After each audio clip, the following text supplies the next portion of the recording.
it up and welcome to Cars Yeah, show number 2223. Be prepared to be very inspired. This is Cars Yeah, where you'll enjoy interviews with inspiring automotive enthusiasts. Mark Green is here to provide you with a fuel injection of automotive inspiration. So get in, sit down, buckle up, and get ready for a wild ride here on Cars Yeah.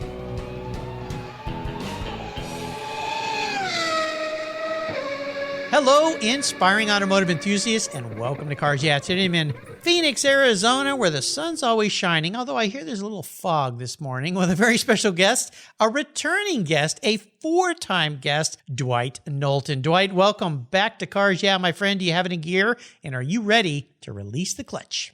I like to always have my foot on the gas, Mark, so yeah, let's get started. Yeah, you do. You are one busy guy, and I'll tell you, Dwight was a guest back in 2014. He was guest number 80. He returned as guest number 260 in 2015, and then in 2016 as guest number 501. Now, since then, he has been so busy, I can't keep up with him. But I've got him today for you because he has collaborated on a very special project with another past guest here, and he has some new things he's going to be doing in the new year that he might give us a little bit of a scoop on. But before I give you a proper introduction, Dwight, maybe answer this question. Now, I don't think I asked you this because it's somewhat of a new question. What's one little thing that people may not know about Dwight Knowlton? Well, 2023 is both the 10-year anniversary of Carpe Viam and my 50th year on the planet. So neither of those two things are a secret, but it is pretty likely that your listeners don't know. Well, that's pretty epic. Well, happy early birthday and happy congratulations or big congratulations. You know, Dwight, you and I met way back when we were both kind of just beginning these new journeys in our lives. And I was so thrilled that you took a chance with me to be a guest on this silly thing called a podcast. I love art, and we've remained friends ever since, and I've followed what you're doing. But I can't remember the last time we actually saw each other because our paths are always kind of just going in all over the world. But I am going to come and visit you in the desert next year with my daughter having moved there, and she took our grandson with her. What's with that? I guess, she is his mother. And we're going to come and see you and visit you, and I'm going to get to see some of the new things. But let me give you a proper introduction because I want to dive into a couple things with you today. So here we go. Dwight Knowlton is a husband. He's a father, and he's definitely an enthusiastic car guy. He's the founder of Carpe Viam, about to celebrate their 10th anniversary, an automotive lifestyle brand focused on the joy and history of vintage and collector cars. He's a fine artist. He's an author of many and multiple award-winning books. I've got them all on my shelf. By the way, Dwight, I've been enjoying those with my new grandson. Thank you for that. Awesome. Very cool. Little red race car and all sorts of other books.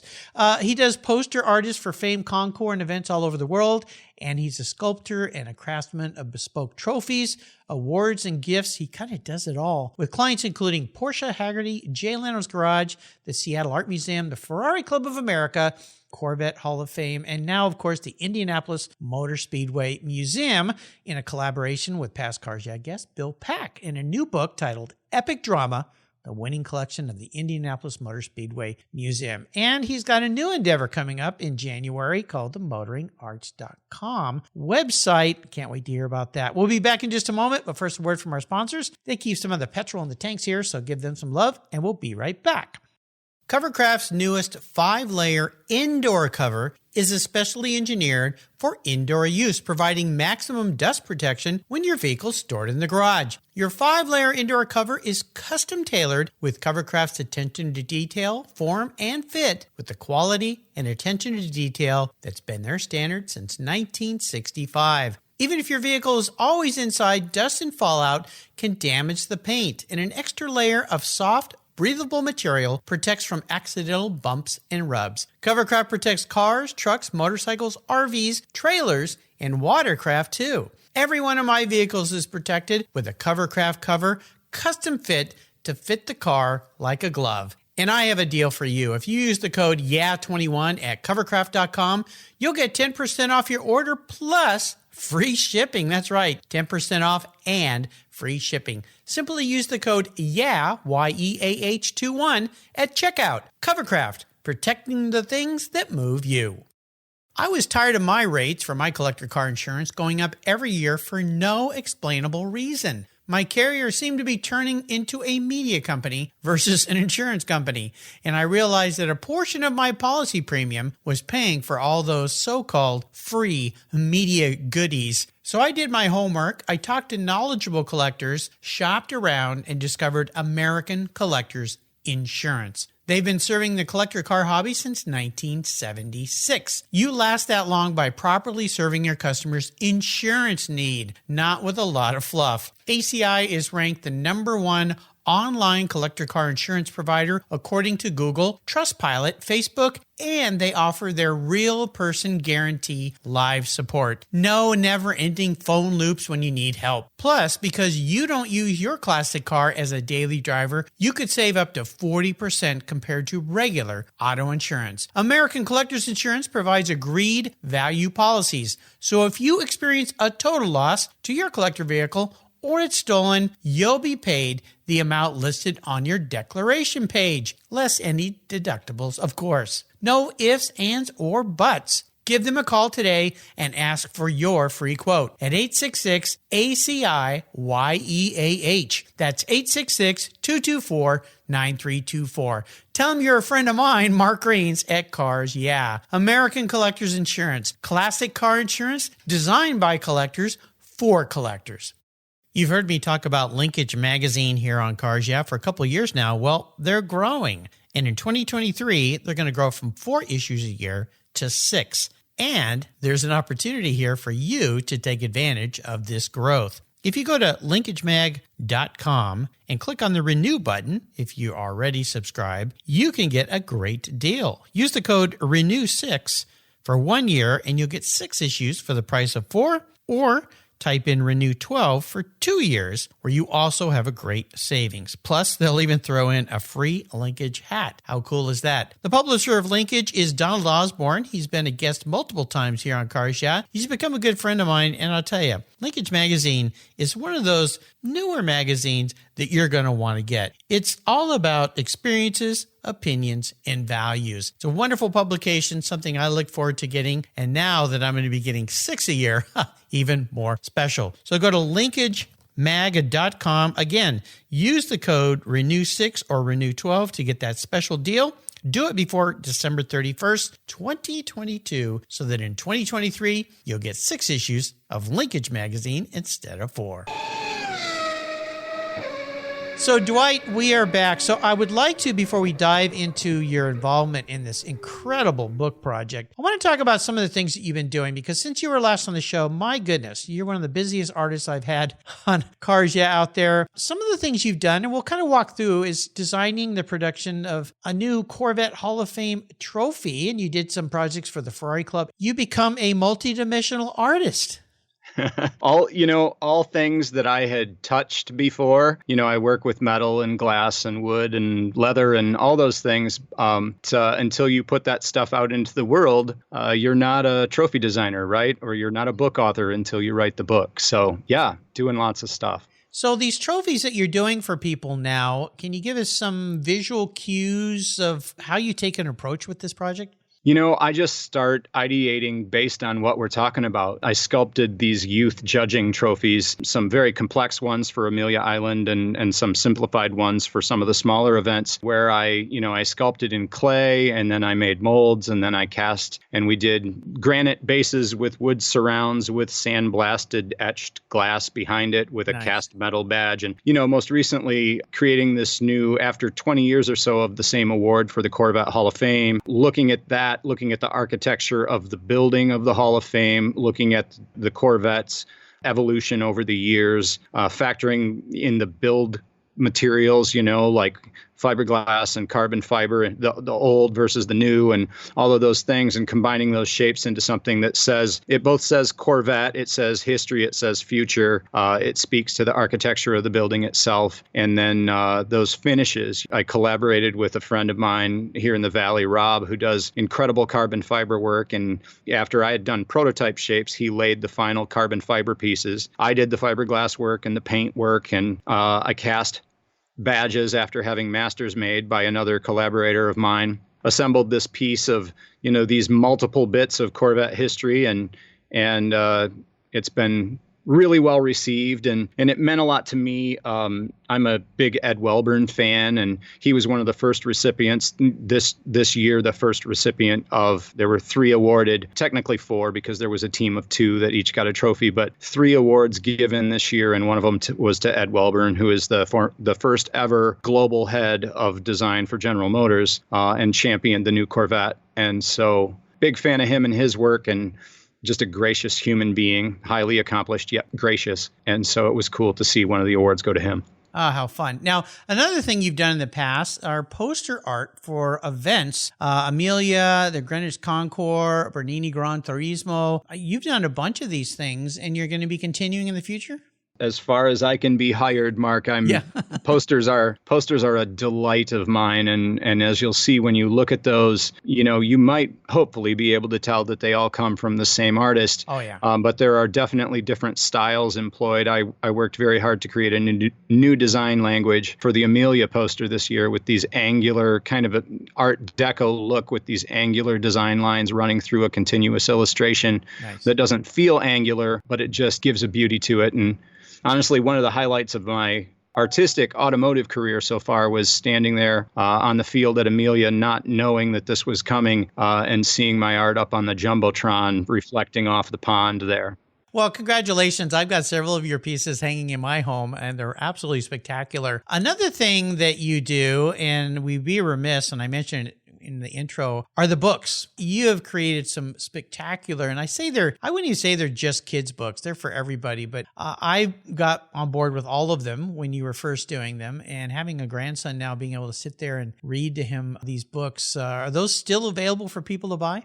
Absolutely. And, to your point about them not just being kids' books, you had Cameron Healy on last year, and he Yes. and I had worked over the course of the year on Destined for Victory, which to his credit kind of evolved as we worked together. He came to me with a vision, and over the course of that time, I said, Cameron, I'm, finding so many nuggets in Porsche history. I think we should go bigger than just the story of, the beginning of Porsche motorsport, culminating in that first win at Le Mans with his car that he is the steward of, the number 46 Gmund SL that Rod Emery so beautifully brought back. But as we worked on it, I kept finding these little nuggets like Ferdinand Porsche rigging up battery-powered lights on his ice skates in a town that was yet to have electricity. And that truly, I think, became a graphic telling of Porsche history more than it's a children's book. Yeah, I'll tell you, listeners, I've known Dwight now for 10 years. And when you do your books, most people will look at them. They're beautiful. They're wonderful. But the amount of work you do into the back end to make sure things are accurate. And I know you're a bit of a perfectionist. That's an understatement. Yeah, to not release something to us just right. These books are spectacular. I would highly suggest you get these. They make great gifts too. They're heirloom gifts that will stay in families for generations. Another thing that's new for you is what you call your Classic Beauty series of paintings. And I tell you, when I saw the first one, I smiled because I recognized a bit of your style. I went, okay, that's obviously Dwight. And I went, wait a minute. What's going on with that gal's lips? Oh my gosh, there's a hidden vision in there. That's pretty cool. So tell us a little bit about this new series you're doing. Yeah, Classic Beauty has been a big hit for me. I have a new study that I've just completed, actually, Classic Beauty number 5, and that study is actually available in the shop right now. I just finished that, and what that usually does is I do the study, I figure everything out, and then the large-scale painting, so this is just 2 feet by 3 feet, and then the large-scale painting gets commissioned off from that to the size, of the home that it goes into. But Classic Beauty number 5 is the first ever Italian girl. She's a brown-headed girl with green eyes, and those bright red lips are a Ferrari 250 GTO Yeah. at just the perfect angle. So that was an idea that came to me. There's the classic in the classic car and the beauty in both the female and the car. And so Classic Beauty being that play on words. And there are so many people that there are people that have emailed me and said, why are you painting women now? And they did not get the automotive connection. They didn't see the lips. And then when they do, it sells a print immediately, usually. Well, I'll tell you, when I saw you do the first one, I think you posted on social media, and I took a quick glance and I went, oh, cool. He's venturing into a new area. I think this is a really smart move because Scott Jacobson, who's a very well-known and very prolific and successful artist, when I had him on my show, he talked about how he became successful in art because he was really a struggling artist. And part of it was finding things that people want to buy. And I went, oh, this is cool because this is a whole new dimension for Dwight. And then I saw it again, and all of a sudden, the lips, I saw it. And I went, how did I miss that before? Well, I wasn't paying attention, obviously. Now it's like, oh, this is cool. I can't wait to see the rest. So congratulations. I think it's a brilliant move. And you even did a holiday sweater, which is hilarious. I mean, I appreciate that. You get your hands into everything. So 5 years ago or so, Haggerty brought me on as a creative consultant, getting to work on some really cool projects. And one of the first ideas I said out loud was, everybody's printing something holiday on a sweatshirt, calling it an ugly sweater within the car genre. Nobody was actually weaving a sweater, right? Everything was screen printed. And so I pitched in one of our very first meetings. I said, let's make an ugly sweater that's based on ugly cars. And so the first year that we did it, I did blueprint drawings of the Pontiac Aztek and the AMC Pacer. I've picked on the Aztek a lot here on Cars. Yeah. And so the first year we did that. And over the course of 5 years of doing annual Christmas sweaters, we've gotten away from, sometimes we go in a direction like, hey, let's make it feel 80s this time, or let's do this, or let's do that. But we worried less about making it ugly and just made it fun. Put the twinkle in the eye, automotive twinkle in the eye. And so for COVID, I did snowmen social distancing at a car show, and they were like holding cups of hot cocoa with their arms outstretched 6 feet apart, and the cars were parked a long ways away from each other with a cone in between them. And last year we did a flying DeLorean with the gull wings up and Santa hanging out the driver's door with his bag of gifts. And this year is the McLaren. And one of the highlights for this year was Haggerty actually asked if I would be willing to do a photo shoot with my family, since this is the first year we were doing youth sweaters. And so we did this sort of ironic,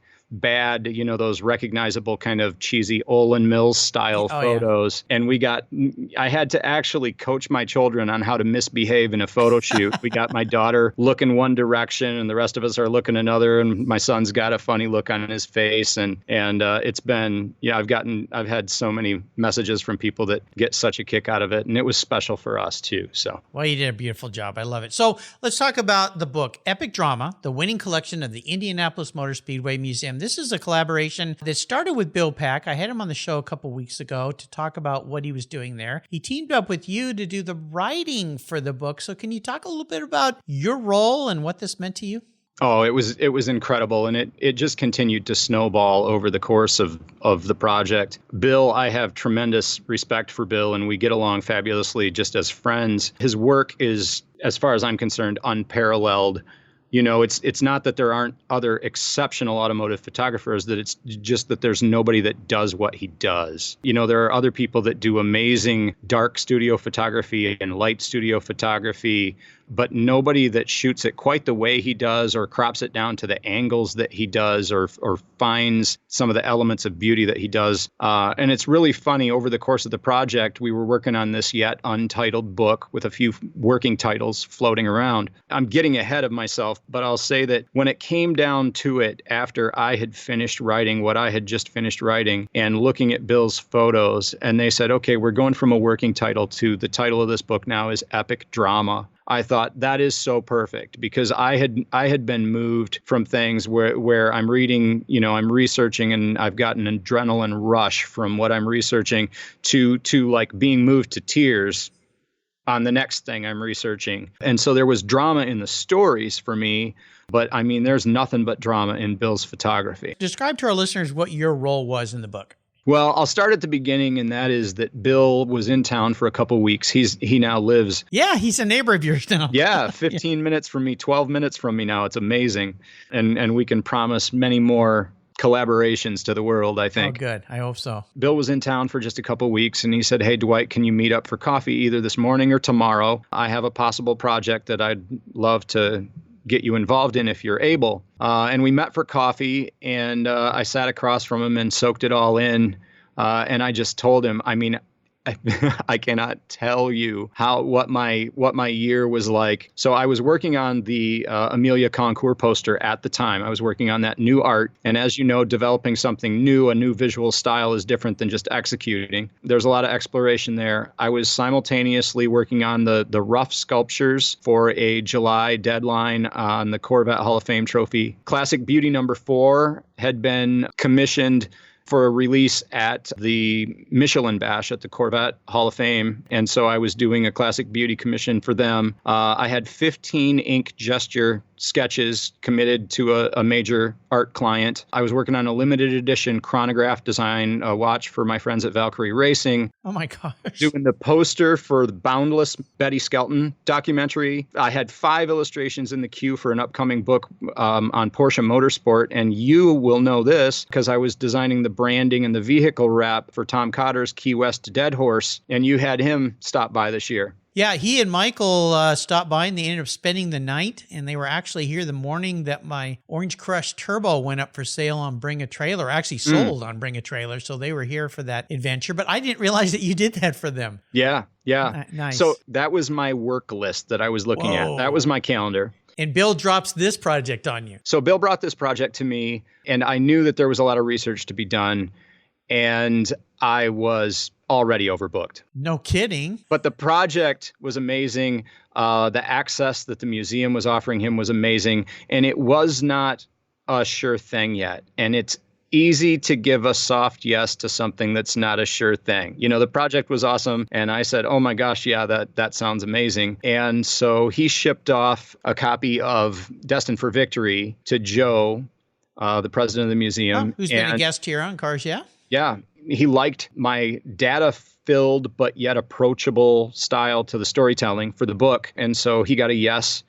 So Bill and Joe were the most important yeses in the project. And when the deadline became a real deadline and Bill said, yeah, you're in, now it was a matter of, oh my goodness, I got to do it. I have to do it. Yeah. So I was on my way up to the Michelin Bash for the release of Classic Beauty number 4. And I was able to tuck in 4 days, I think, 3 days on the ground at Indy. And we kicked it off with a VIP tour. We got to see everything from the basement vault to the Roger Penske's rooftop suite. And then I dove in the library and the archives. And so I set up my laptop, was on Abe's book, abebooks.com. And every book that I found in the library there that looked good that I could find on Abe Books, I put in my shopping cart. And every book that I couldn't find on Abe Books that I knew I needed to spend time with while I was there, I photographed every page that I thought would be relevant and so forth. Because, you know, these 3 days on the ground there were all I was going to have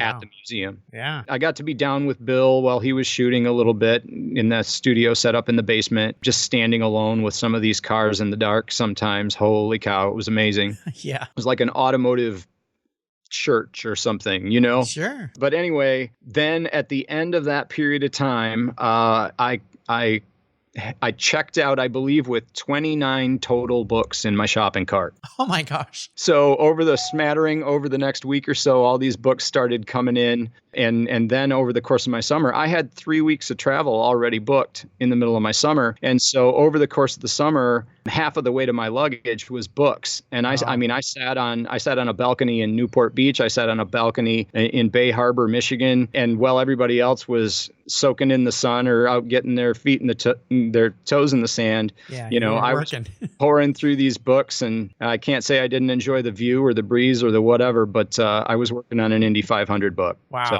Well, bravo to the job you've done. This book is absolutely spectacular. And guess what, listeners? It is available starting today. I will put links, but you can just go to the Indianapolis Motor Speedway Museum. That's where it's going to be available. I would encourage you, in fact, I keep saying this, but I'm going to say it again. Us car people are hard to buy for.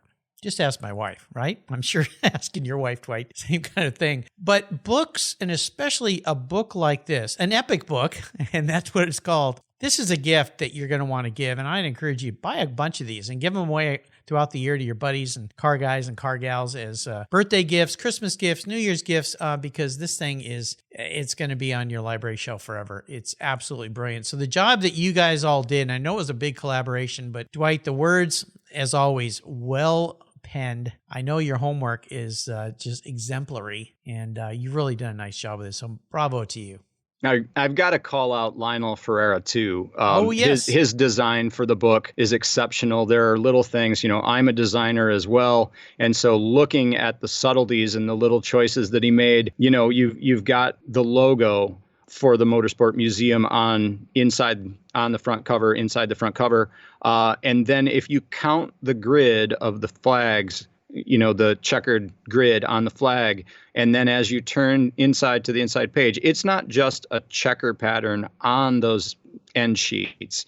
It is the exact checker pattern of the flag from the Borg-Warner Trophy, and the way he designed the index and the way he did the titles for the pages and everything. It's a gorgeous book, really well put together. And to your point, I have to tell you, there are so many standout discoveries over the course of doing the research on this book. But when I say that epic drama fits as a title, there's a perfect example of that. So there's this driver that I was unfamiliar with called Bill Vukovich. He's from the early 1950s. And I just got attached to this guy. I was reading his story. He came from the California racing scene out of absolutely nowhere. And suddenly in 1952, it was a race for second. The dude was just crushing the field out of nowhere. It was 2 laps from the end of the race, and he had just dominated, and something went wrong.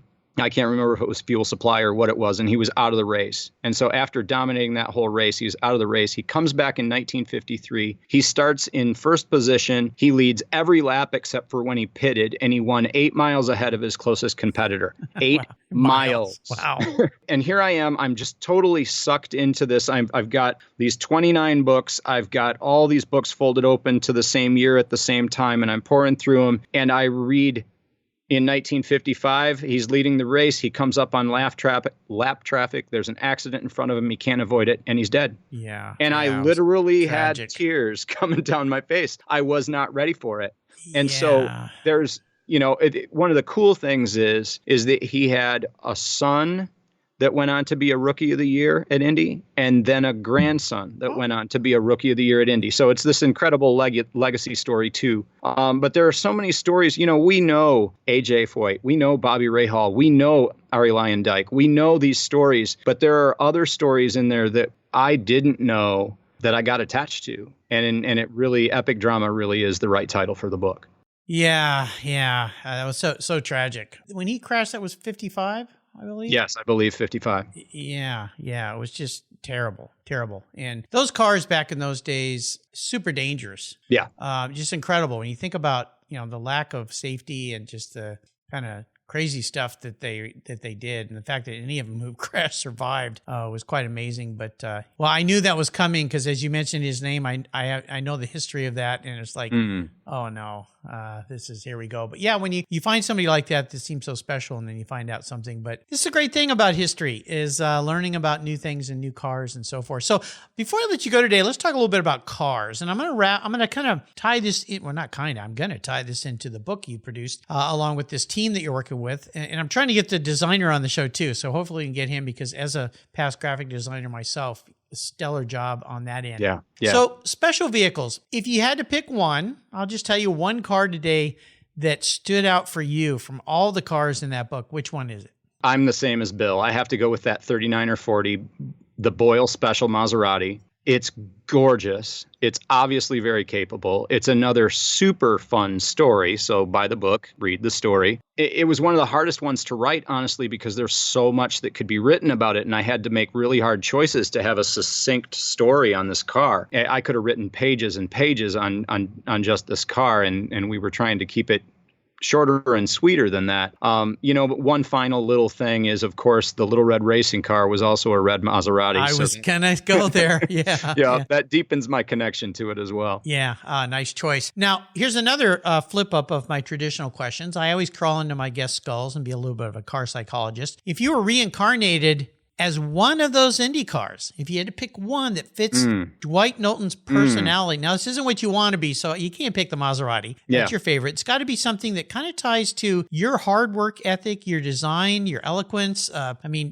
Which one would it be? Well, it's one of the Millers. There's no question. I love it. Yeah. Okay, I get it. Love those Millers. Yeah. Yeah. I actually have a full set of, and I can't remember, I think it's a 32 or 35, something like that. I've got a full set of blueprint drawings that I bought years ago at an automotive auction for the Miller Indy. And I think it is 1935. But anyway, yeah, I love the Miller cars. Incredible attention to detail. Predecessor to the Offenhauser stuff, of course. The fit and the finish and the polish and the forms and everything. It was jewelry that was also powerful. It's just amazing stuff. Yeah, I got to spend a day with a couple Millers way back when I was at Griot's. We borrowed them for catalog cover shots. And I was not that familiar with Miller. And to get to spend a day with those cars, they really were almost unreal in my mind because they were so beautiful. And then you open the engine compartment and it was so intricate and simple, but it was like opening a Fabergé egg and the jewel inside. Yeah. Yeah. It's like clockworks. Yeah. I mean, you just go, who was it? And I had to go and start investigating Miller because I'm like, who is this guy? Yeah. It doesn't fit any normal concept of race cars from that period. Absolutely stellar. Now, I always like to ask about bucket list things. I know some of this, you're keeping your cards a little close to your vest until your launch, but is there any little thing you can tell us about what's coming in the new year with you? Because you got this new fine art horizon. We talked a little bit about some of it. Yeah.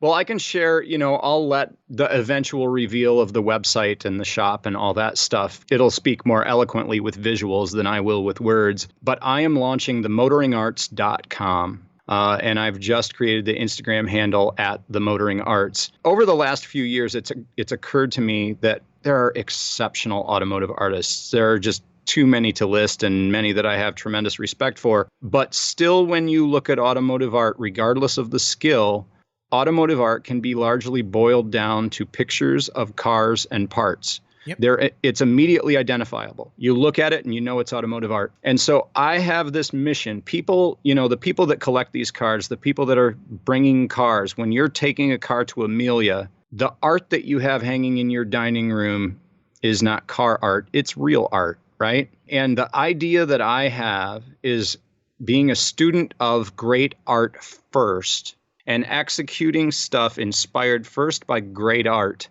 only then looking at the automotive form. And so I'm looking at geometric abstracts. I'm looking at modern art. I'm looking at all these interesting different ways that we can reference the automobile without painting or sculpting an automobile. And I want to bring automotive art from the garage to the living room.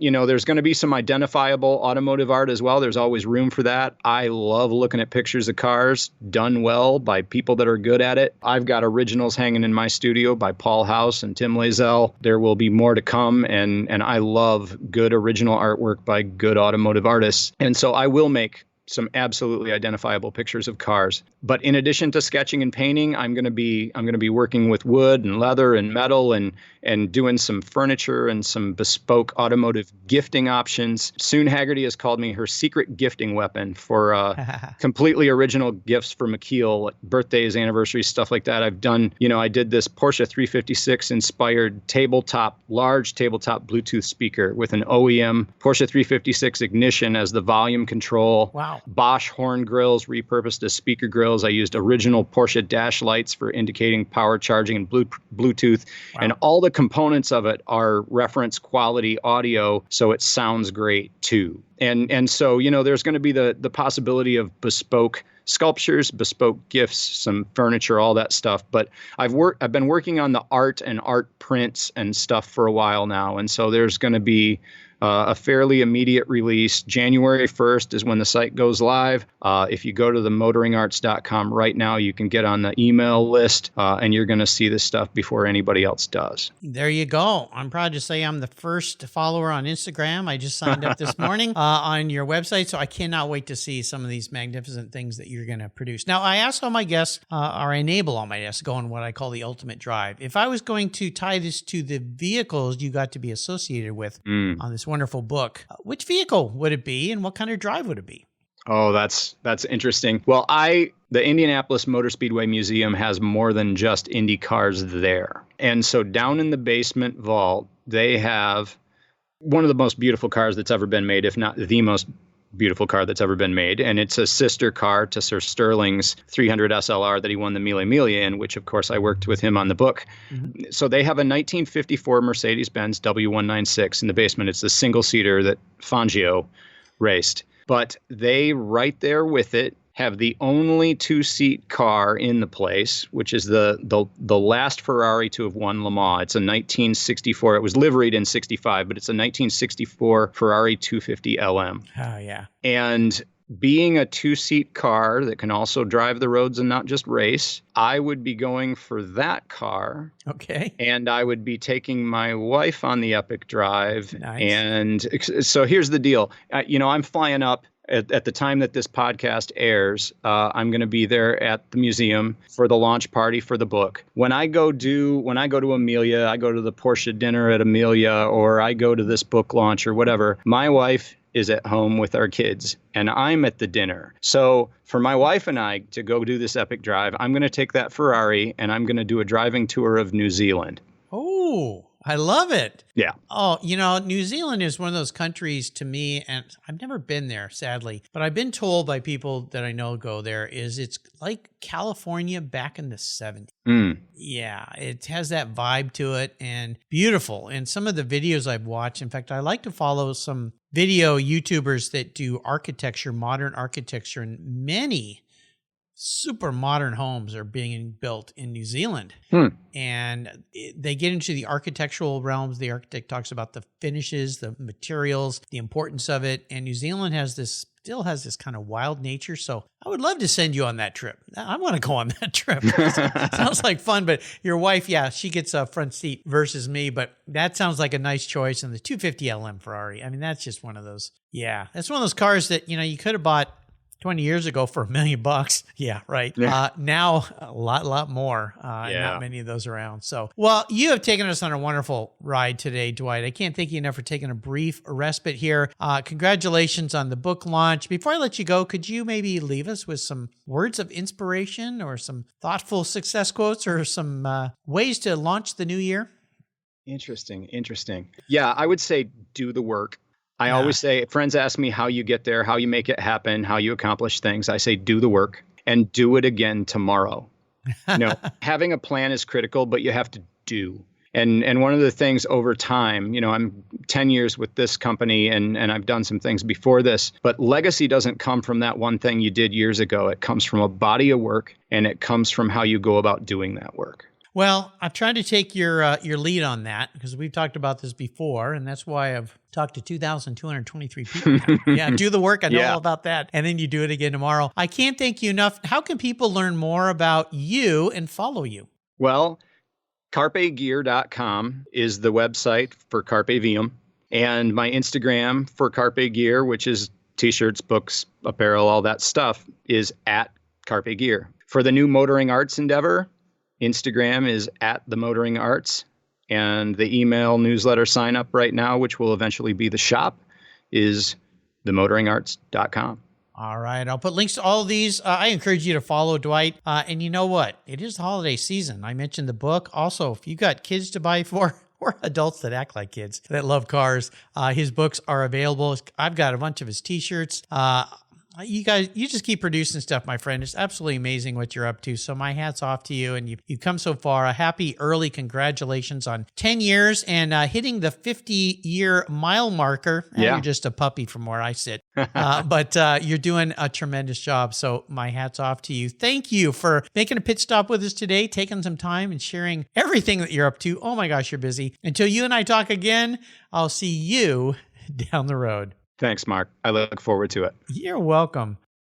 Fall is here, and you know what that means. Time to put a good coat of protection on your vehicle. I'm teamed up with AutoGeek, and they've been the leading source of auto detailing products, accessories, and expert knowledge for more than 20 years. What started back in 1997 as a small mail-order catalog company grew into a multi-website-based e-commerce store, and that's what they are today. With a large online presence on its own website featuring close to 100 different brands, AutoGeek has grown to be the largest car care retailer in the country. AutoGeek's wholesale program serves accounts in over 30 countries, and its retail sector ships worldwide.